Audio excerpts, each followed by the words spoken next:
नमस्कार दोस्तों। आज के वीडियो में हम लोग जानने वाले हैं कि टैली के अंदर वाउचर एंट्री कैसे करते हैं, ठीक है?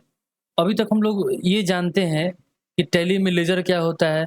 जब भी कोई क्वेश्चन बनता है, जैसे कि आप यहाँ पे क्वेश्चन देख सकते हैं, डिपॉजिटेड 10,000 इंटू बैंक, 10,000 रुपया बैंक में डिपॉजिट किया गया। इसमें अंदर 2 खाता बनता है, बैंक अकाउंट और कैश अकाउंट। बैंक में पैसा बढ़ रहा है तो बैंक अकाउंट डेबिट करते हैं, और कैश पैसा घट रहा है हमारे पास तो कैश अकाउंट क्रेडिट करते हैं। तो जो ये बैंक और कैश बना, इसी को हम लोग जर्नल एंट्री में अकाउंट बोलते हैं, अकाउंट बना रहे हैं ऐसा बोलते हैं। और इसी को टैली के अंदर में हम लोग लेज़र बनाते हैं, यानी कि लेज़र यानी कि अकाउंट दोनों सिमिलर चीज़ है, तो हम लोग लेज़र बनाना पड़ता है और इस लेज़र को किसी ग्रुप के अंदर डालना पड़ता है, जो लास्ट क्लास में देखे हैं, इस ग्रुप में उसको हम लोग डाल देते हैं, ठीक है?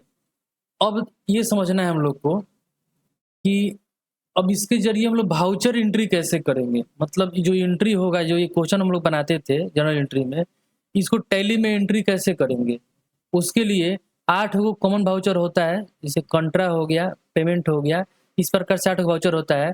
उसी 8 वाउचर के बारे में हम लोग एक-एक एग्ज़ाम्पल इस वीडियो में समझेंगे। और आपको इस पीडीएफ का लिंक, और देखिए हमारे पास एक और पीडीएफ है जिसके अंदर में प्रैक्टिस दिया हुआ है, परचेज़ प्रैक्टिस सेट, यानी परचेज़ का इसमें एंट्री इतना दिया हुआ है, उसके बाद में सेल्स का प्रैक्टिस सेट है, फिर यहाँ पर रिसिप्ट वाउचर का है, फिर यहाँ पेमेंट वाउचर का है, उसके बाद में यहाँ पे कंट्रा वाउचर का है, उसके बाद में क्रेडिट नोट है, डेबिट नोट है, जर्नल एंट्री वाउचर है। तो इस प्रकार से जितना भी 8 वाउचर हम लोग इस वीडियो में देखने वाले हैं, सभी के बारे में बहुत सारा एग्जाम्पल है। तो आप इस दोनों पीडीएफ को डाउनलोड करके अपने नोटबुक में लिख सकते हैं अच्छा से समझने के लिए। तो चलिए सबसे पहले शुरू करते हैं कंट्रा वाउचर। कंट्रा वाउचर की परिभाषा क्या होता है? जब हम लोग बैंक और नगद और बैंक के बीच में लेन-देन होता है, ठीक है? जब नगद और बैंक के बीच लेन-देन होता है, एग्जाम्पल के लिए थोड़ा समझाते हैं अच्छे से आपको, देखिए ध्यान से। अगर हमारे पास पैसा है, हम बिज़नेस है मेरा, और मान लीजिए मेरे पास पैसा है और उस पैसा को हमने बैंक में जमा कर दिया, ठीक है? तो ये एंट्री हो गया। चाहे बैंक का पैसा हमने कैश करा लिया, यानी बैंक से पैसा निकाल लिया, चाहे एक बैंक से दूसरे बैंक में पैसा डाल दिया, ठीक है? तो इस प्रकार का जो एंट्री होता है वो होता है कंट्रा वाउचर के अंदर में। इसमें ध्यान देने वाली बात ये है कि इसमें सारा खाता अपना ही है, कैश भी अपना है, बैंक भी अपना है। इस प्रकार से जो एंट्री होता है उसको हम लोग बोलते हैं कंट्रा वाउचर। इसमें ऐसा बोल सकते हैं हम लोग कि हम लोग एक जेब से पैसा निकाल के दूसरे जेब में रखते हैं, ठीक है? उसी मतलब कि कोई पैसा आपके पास में बैंक में डाल दिए, बैंक का पैसा आप निकाल लिए, इस बैंक से उसमें डाल दिए। इस प्रकार का एंट्री हम लोग करते हैं कंट्रा वाउचर के अंदर में। अब चलिए कंट्रा वाउचर के एक एग्जाम्पल देखते हैं। एग्जाम्पल यहाँ देखिए, यहाँ पे डिपॉजिटेड 10,000 कैश इनटू बैंक, इसमें बनेगा आपका बैंक अकाउंट और कैश अकाउंट, और ये एंट्री हम लोग पास करने वाले हैं कॉन्ट्रैक्ट के अंदर। चलिए ट्राई करते हैं। टैली में आ गया, यहाँ से वाउचर्स में आ जाएंगे। वाउचर बनने के बाद में यहाँ पे हम लोग चुनेंगे कंट्रा, यहाँ पे कंट्रा वाउचर चुनेंगे, F4 शॉर्टकट की है इसका, ठीक है? उसके बाद में यहाँ से सबसे ऊपर बोल रहा है क्रेडिट खाता चुनने के लिए, क्रेडिट खाता चुनना है। क्रेडिट में क्या चुनेंगे हम लोग? कैश। तो कैश अकाउंट क्रेडिट, यहाँ पर चुन लेंगे कैश, माउस से या फिर एरो की से इंटर कर लेंगे। 10,000 रुपये यहाँ पे लिख देंगे, इंटर करेंगे, फिर इंटर करेंगे। यहाँ डेबिट में क्या चुनेंगे? डेबिट में चुनेंगे बैंक अकाउंट, ठीक है? ये कौन सा डेबिट कौन सा क्रेडिट होगा, इसके लिए आपको जर्नल एंट्री पहले समझना पड़ेगा। अगर आप ये वीडियो देख रहे हैं और जर्नल एंट्री नहीं देखे हुए हैं, तो आप उस वीडियो को देख के आप पहले जर्नल एंट्री करना सीखिए, तब आपको पता चलेगा डेबिट क्यों हो रहा है, क्रेडिट क्यों हो रहा है। या बैंक अकाउंट डेबिट होगा तो क्या करेंगे हम लोग? यहाँ पे ऑल्ट सी करेंगे और बैंक अकाउंट बना लेंगे, बैंक अकाउंट, इंटर इंटर करके आएंगे, अंडर में बैंक अकाउंट होगा, और कंट्रोल ए करके उसको सेव कर लीजिए। इंटर इंटर करके इसको कैश पैसा हम लोग जमा किए हैं, ठीक है? यहाँ पर बता सकते हैं कितना कितना पैसा जमा किए हैं। मान लीजिए कि 500 का नोट हम लोग 20 को जमा किए, तो आपका 10,000 रुपये हो गया। इंटर इंटर करके एक्सेप्ट कर दीजिए, ठीक है? तो ये होता है कंट्रा का क्वेश्चन। कंट्रा में हम लोग इस प्रकार की एंट्री करते हैं। अगला है पेमेंट। जब भी बिजनेस में किसी प्रकार का पैसा भुगतान किया जाता है, पैसा पेमेंट किया जाता है, नगद हो या बैंक से हो, तब उसका एंट्री हम लोग पेमेंट वाउचर में करते हैं। पेमेंट जो भी करना होगा उसकी एंट्री कहाँ करेंगे? पेमेंट वाउचर में करेंगे। एक चीज़ का एक्सेप्शन ये होता है कि अगर आप कोई सामान परचेज कर रहे हैं, परचेज सामान करते हैं, कोई सामान खरीदते हैं, उस समय पे पेमेंट करते हैं। सामान खरीदते हुए, गुड्स खरीदते हुए जो पेमेंट करते हैं, खरीदने के साथ जो पेमेंट करते हैं, उसका एंट्री हम लोग परचेज वाउचर में करते हैं, पेमेंट में नहीं करते हैं। बाकी अगर किसी प्रकार का एंट्री होगा वो उसको हम लोग पेमेंट में करेंगे। इसमें देखिए 5,000 रुपये हम लोग ऑफिस रेंट दे रहे हैं कैश में, या ठीक है। यहाँ पे कैसे होगा, पहले पेमेंट वाउचर चुनेंगे हम लोग, यहाँ पे F5 प्रेस करेंगे या फिर पेमेंट बगल से चुन लेंगे। यहाँ पर डेबिट में रेंट अकाउंट, डेबिट वाला में क्या चुनेंगे, रेंट अकाउंट, ऑल्ट सी करेंगे और यहाँ पे रेंट अकाउंट बना लेंगे। अंडर में इनडायरेक्ट एक्सपेंस, यहाँ पे इंटर करके इसको बना लेंगे। कितना रेंट दे रहे हैं, मान लीजिए 10,000 दे रहे हैं, 10,000 लिख देंगे, इंटर करेंगे। क्रेडिट में कैश, यहाँ पर कैश चुन लेंगे और इंटर करके इसको एक्सेप्ट कर लेंगे। तो चलिए अब देखना है हम लोग को रिसिप्ट वाउचर के बारे में। जब भी पैसा हम लोग को प्राप्त होता है कहीं से, तो उसका एंट्री हम लोग कहाँ करते हैं, रिसिप्ट वाउचर में एंट्री करते हैं। लेकिन एक चीज़ ध्यान देना है आपको कि जब हम सामान को सेल करते हैं उस समय पैसा हम लोग को प्राप्त होता है, लेकिन उस समय जो पैसा प्राप्त होता है उसकी एंट्री हम लोग सेल्स वाउचर में करते हैं, ठीक है। बाकी किसी माध्यम से पैसा प्राप्त होगा तो उसका एंट्री हम लोग रिसिप्ट वाउचर में एंट्री करते हैं। जैसे कि कस्टमर राम से हमको पैसा रिसीव हुआ 8,000 रुपये, तो चलिए हम रिसिप्ट वाउचर यहाँ पे चुन लेंगे, रिसिप्ट वाउचर F6, और यहाँ पर क्रेडिट में क्या चुनेंगे, क्रेडिट में राम का अकाउंट, यहाँ पे ऑल्ट सी करके राम अकाउंट बना लेंगे, या फिर राम अकाउंट यहाँ दिख रहा है हम यहाँ पे चुन सकते हैं राम अकाउंट, यहाँ पे हो जाएगा। 8,000 रुपये रिसीव कर रहे हैं, इंटर करके इसको आगे बढ़िए। डेबिट में चुन लेंगे कैश, यानी कैश से पैसा हमको मिल रहा है। अगर आपको किसी बैंक में पैसा मिलता है, जैसे कि यहाँ पर ICICI बैंक है, इस बैंक में पैसा मिलता है, तो हम यहाँ पर ये बैंक भी यहाँ पे चुन सकते थे। इंटर करके इसको एक्सेप्ट कर लेंगे और इस प्रकार से हम लोग का एंट्री कंप्लीट हो जाएगा। चलिए अब आगे देखते हैं हम लोग को जर्नल वाउचर। जर्नल वाउचर के अंदर क्या होता है, इसमें किसी प्रकार का एडजस्टमेंट एंट्री या फिर डिप्रिसिएशन, इस प्रकार का एंट्री होता है इसके अंदर में। मतलब कोई सामान का मूल्य में कमी हो जाना, सामान का मूल्य बढ़ जाना, इस प्रकार का एंट्री हम लोग करते हैं। इसमें बैंक और कैश का लेजर नहीं आता है, ठीक है। जर्नल को आप जनरल मान लीजिए, जो एंट्री कहीं पर फिट नहीं बैठेगा उसका एंट्री यहाँ पे हम लोग करेंगे। यहाँ देखिए ठीक है, charge 2,000 as depreciation on machinery. मान लीजिए कि मशीनरी खरीदे थे और उस पर 2,000 क्या हो गया, 2,000 रुपया उसका कीमत में कमी आ गया। चलिए पहले मशीनरी परचेज कर लेते हैं, ठीक है। मशीनरी परचेज करने के लिए भी हम लोग जर्नल वाउचर का यूज करेंगे, क्योंकि पेमेंट हम लोग नहीं कर रहे हैं, बाकी सामान खरीद रहे हैं, तो जर्नल वाउचर का एंट्री करके हम लोग सामान खरीद लेंगे, ठीक है। आप चाहे तो पेमेंट में एंट्री कर सकते हैं। चलिए आपको पेमेंट में करके दिखा देते हैं। यहाँ पर डेबिट में क्या होगा, पेमेंट में पहले डेबिट में अकाउंट मांग रहा है आपसे, डेबिट अकाउंट में क्या चुनेंगे, हम बनाएंगे फर्नीचर अकाउंट, ऑल्ट सी करेंगे और यहाँ पे थोड़ा देख लेते हैं पहले क्या है हम लोग का, वहाँ पे है मशीनरी है, सॉरी, तो मशीनरी अकाउंट बनाएंगे। मशीनरी क्या है हमारा, फिक्स एसेट है, यहाँ फिक्स एसेट चुन लेंगे और कंट्रोल लेकर के एक्सेप्ट कर लेंगे। डेबिट में फिक्स एसेट है, मान लीजिए कि 10,000 का मशीनरी हम लोगों ने परचेज किया, ठीक है। और क्रेडिट में क्या होगा, क्रेडिट में हो जाएगा मान लीजिए बैंक खाता चाहे कैश, यहाँ पर कैश चुन लेते हैं।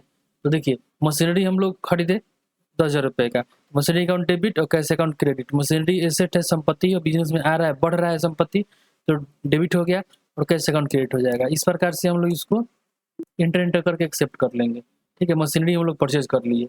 अब मान लीजिए कि मशीनरी का जो आपका सामान था, मशीनरी था, उसका रेट कम हो गया, रेट क्या हो गया, कम हो गया, तो क्या करेंगे, डिप्रिसिएशन अकाउंट डेबिट, ठीक है। डिप्रिसिएशन का मतलब मूल्य ह्रास होता है, मतलब कि सामान के रेट में कमी आना। 2,000 का सामान मशीन था और 2,000 उसका रेट कम हो गया, ठीक है।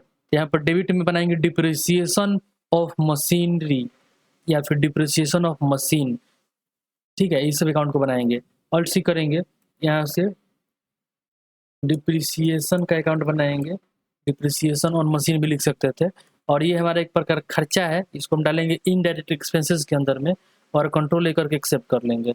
डिप्रिसिएशन कितना हो रहा है, 2,000 हो रहा है, ठीक है, 2,000 खर्चा हो गया। और क्रेडिट में डाल कर देंगे हम लोग, क्रेडिट में कर देंगे मशीनरी अकाउंट को, या मशीनरी अकाउंट क्रेडिट हो जाएगा। और थोड़ा ध्यान दीजिएगा यहाँ पे हुआ क्या है, जैसे 2,000 रुपये डिप्रिसिएशन हुआ, मतलब कि कम हुआ, या मशीनरी की कीमत कितना बच गया, 8,000 बच गया, 10,000 का मशीन था, 8,000 बच गया। तो इस प्रकार का एंट्री हम लोग जर्नल वाउचर में करते हैं। अब आगे बढ़ते हैं सेल्स वाउचर। सेल्स वाउचर के अंदर जो सामान हम लोग बेचते हैं उसका एंट्री करते हैं। देखिए good sold worth of 15,000 to Shyam on credit. Shyam को सामान में बाकी बेचा गया 15,000 रुपये का, ठीक है। तो चलिए सेल्स अकाउंट वाले चुनते हैं, सामान बेचा जा रहा है, सेल्स अकाउंट चुनेंगे। सेल्स अकाउंट में देखिए अगर इस तरह का आपको सामने आ रहा है, पार्टी अकाउंट में से मांग रहा है, तो आप यहाँ पर चेंज मोड पर क्लिक कीजिए। चेंज मोड पे यहाँ पे क्लिक कर सकते हैं और क्लिक करने के बाद में यहाँ पर एज वाउचर चुन लीजिए, एज वाउचर। ठीक है, एज वाउचर चुन लीजिए। यहाँ पे श्याम अकाउंट डेबिट, क्योंकि श्याम के पास आपका संपत्ति बढ़ेगा, अगर पैसा नहीं दे रहा है तो श्याम अकाउंट डेबिट हो जाएगा। यहाँ पर डेबिट में श्याम खाता चुनेंगे, ऑल्ट सी करेंगे, श्याम अकाउंट, और इसको सामान हम बेच रहे हैं, ये मेरा सन्ड्री डेटर हो जाएगा, सन्ड्री डेटर्स। ठीक है, इंटर कंट्रोल करके इस तरह सेव कर दीजिए। ठीक है, फिर से यहाँ पे कंट्रोल मारिए, सेव हो गया। कितना का सामान बेच रहे हैं हम? सामान बेच रहे हैं हम 15,000 रुपये का, तो यहाँ पर 15,000 रुपया लिख देंगे, एंटर करेंगे। फिर यहाँ पर क्रेडिट में आएगा सेल्स अकाउंट, सेल्स अकाउंट के लिए बना हुआ है, नहीं है तो आप यहाँ पे बना लेते हैं, ऑल्ट सी करके सेल्स अकाउंट, अंडर में जाता है सेल्स अकाउंट के, और इंटर करके इसको एक्सेप्ट कर लेंगे। ठीक है, ये सेल्स का काम हो गया। अगला है परचेज वाउचर। इसके अंदर में परचेज वाउचर के अंदर में परचेज का एंट्री हम लोग करते हैं। देखिए यहाँ गुड्स परचेज हो रहा है 10,000 रुपये का एज से। ठीक है, तो चलिए यहाँ पे हम लोग चुनेंगे F9 परचेज वाउचर, यहाँ पे फिर करेंगे चेंज मोड और यहाँ से एज वाउचर पर क्लिक कर देंगे। ठीक है, अब यहाँ पे आगे बढ़ेंगे, इंटर मार के आगे बढ़ेंगे। यहाँ पर क्रेडिट में पूछ रहा है खाता, तो क्रेडिट में होगा अजय का अकाउंट। यहाँ पे ऑल्ट सी करेंगे, ऑल्ट सी, आप सामान परचेज कर रहे हैं उससे, अजय से, अजय से सामान परचेज कर रहे हैं, तो अजय क्या हो जाएगा, अजय का अकाउंट जो होगा आपका सन्ड्री क्रेडिटर हो जाएगा, क्योंकि सामान उससे आप खरीद रहे हैं। कंट्रोल ए करके एक्सेप्ट कर लेंगे, फिर कंट्रोल एक्सेप्ट, फिर एक्सेप्ट, और यहाँ से कितना का सामान खरीद रहे हैं, 10,000 खरीद रहे हैं, तो 10,000 ये अजय के नाम पर क्या हो जाएगा, क्रेडिट हो जाएगा। और यहाँ से डेबिट हो जाएगा परचेज अकाउंट, परचेज अकाउंट के लिए बना दीजिए अंडर परचेज अकाउंट के, और इंटर करके उसको एक्सेप्ट कर दीजिए। अगला जो हम लोग का प्रश्न है वो है क्रेडिट नोट। क्रेडिट नोट का मतलब होता है जब भी ग्राहक द्वारा माल वापस किया जाता है, यानी कि जब भी इंसान किसी को बेचते हैं और वापस आता है, यानी सामान सेल किया रिटर्न आ गया, उसका एंट्री हम लोग क्रेडिट नोट वाउचर में करते हैं। ठीक है, अब देखिए यहाँ पर लिखा है सेल्स रिटर्न ऑफ 3,000। श्याम को जो सामान बेचा गया था उसने सामान 3,000 का रिटर्न कर दिया, तो डेबिट में हो जाएगा सेल्स रिटर्न और क्रेडिट में हो जाएगा श्याम अकाउंट। क्योंकि सामान श्याम को जो सामान बेचे थे, श्याम अकाउंट डेबिट हुआ था क्योंकि उसके पास मेरा संपत्ति बढ़ा था। अब श्याम क्या हो जाएगा, क्रेडिट हो जाएगा। चलिए पहले हम इसको वाउचर को चुन लेते हैं, अदर में आएंगे, यहाँ पर क्रेडिट नोट चुनेंगे, ऑल्ट F6 शॉर्टकट की है, यहाँ पे इंटर करेंगे, यहाँ से चेंज मोड पर क्लिक करेंगे, यहाँ से एज वाउचर चुनेंगे, इंटर कर देंगे। ठीक है, क्रेडिट में क्या होगा, श्याम अकाउंट, यहाँ पर क्रेडिट में आ जाएगा श्याम अकाउंट। यहाँ पर दिख रहा है लेजर, हमको खैर बस चुन लेना है श्याम अकाउंट, और यहाँ पर कंट्रोल ए करके एक्सेप्ट कर लीजिए, पार्टी डिटेल मिला के इसको एक्सेप्ट कर लीजिए। सामान रिटर्न कर रहे हैं 3,000 का, 3,000 क्रेडिट हो जाएगा, और डेबिट में हो जाएगा परचेज जब किए थे, तो सॉरी जब सामान हम बेचे थे तो उसमें सेल्स अकाउंट बनाए थे, और सामान रिटर्न आ रहा है तो उसके लिए सेल्स रिटर्न का अकाउंट बनेगा। यहाँ पर सेल्स रिटर्न का अकाउंट बनेगा, सेल्स रिटर्न, और ये भी आपका सेल्स अकाउंट के अंडर में आएगा। कंट्रोल लेकर के एक्सेप्ट कर लेंगे, और इतना का सामान रिटर्न हो गया, इंटर करके एक्सेप्ट कर लीजिए। ये होता है क्रेडिट नोट का मतलब। अब आगे बढ़ते हैं डेबिट नोट। जब हम सामान कोई खरीदते हैं और किसी कारण से रिटर्न कर देते हैं अपने सप्लायर को, उसका एंट्री हम लोग करते हैं डेबिट नोट वाउचर में। देखिए return goods worth of 2,000 to Ajay, Ajay से हम सामान खरीदे थे और अजय को हम लोग रिटर्न कर दे रहे हैं 2,000 रुपये का सामान। अजय से जो सामान खरीदे थे तो मेरा लायबिलिटी बढ़ा था, अब अजय को सामान रिटर्न कर रहे हैं तो अजय के प्रति लायबिलिटी मेरा कम हो रहा है, इसलिए अजय को डेबिट किया जा रहा है, परचेज रिटर्न क्रेडिट हो रहा है। परचेज किए थे तो परचेज अकाउंट डेबिट हुआ था, और परचेज रिटर्न आ रहा है तो परचेज रिटर्न का अकाउंट क्रेडिट हो जाएगा। चलिए हम लोग यहाँ पे डेबिट नोट वाउचर को चुन लेते हैं, अदर वाउचर में आएंगे, यहाँ से डेबिट नोट पर क्लिक करेंगे और एंटर कर देंगे, यहाँ से चेंज मोड पर क्लिक करेंगे, यहाँ से एज वाउचर पर क्लिक करेंगे और यहाँ पे इंटर कर देंगे। अब यहाँ पे चलिए डेबिट में अजय का अकाउंट आएगा, डेबिट में अजय का अकाउंट, यहाँ पे डेबिट में अजय का अकाउंट अगर पहले से बना है तो दिखा रहा है, चुन लेंगे इसको और कंट्रोल ए करके एक्सेप्ट कर लीजिए विंडो को, फिर से एक्सेप्ट कर लीजिए। उसके बाद में यहाँ से 3,000 का सामान रिटर्न कर रहा है, 3,000, 2,000 का कर रहा है 2,000, अब जितना चाहे अमाउंट यहाँ डाल सकते हैं। यहाँ से क्रेडिट में क्या होगा, क्रेडिट में परचेज का खाता होगा लेकिन उसमें नाम थोड़ा चेंज होगा, परचेज रिटर्न बनाएंगे उसको, ताकि अलग अलग हिसाब किताब हम लोग रख सकें। यहाँ से हम करेंगे परचेज रिटर्न, ठीक है, और परचेज रिटर्न का अंडर अकाउंट भी होता है परचेज अकाउंट, तो कंट्रोल ए करके एक्सेप्ट कर देंगे और इस प्रकार से डिटेल भर के आगे बढ़ेंगे। यहाँ पे एक नरेशन का ऑप्शन होता है, तो आप यहाँ नरेशन मतलब दे सकते हैं, इस ट्रांजेक्शन से रिलेटेड कुछ भी बात आपको याद रखना है तो, ठीक है। मान लीजिए कि हमको अजय को हमने सामान लौटा दिया, तो इस एंट्री के जरिए हम बात ये याद रखना चाहते हैं कि अजय को हमने सामान लौटा दिया 2000 रुपये का, तो यहाँ पे हम यहाँ पे नरेशन दे सकते हैं कि being goods returned to Ajay of 2000 का सामान हम लोग अजय को रिटर्न कर दिए और एंटर करके उसको एक्सेप्ट कर लेंगे, ठीक है। तो इस प्रकार का बेसिक एंट्री होता है। इसको जो भी आपको प्रश्न यहाँ पे दिया गया है उसको अच्छा से प्रैक्टिस कीजिएगा, ठीक है, इसको डाउनलोड करके। और फिर अगले क्लास में अगला टॉपिक के साथ मुलाकात होगी, तब तक के लिए good bye and take care.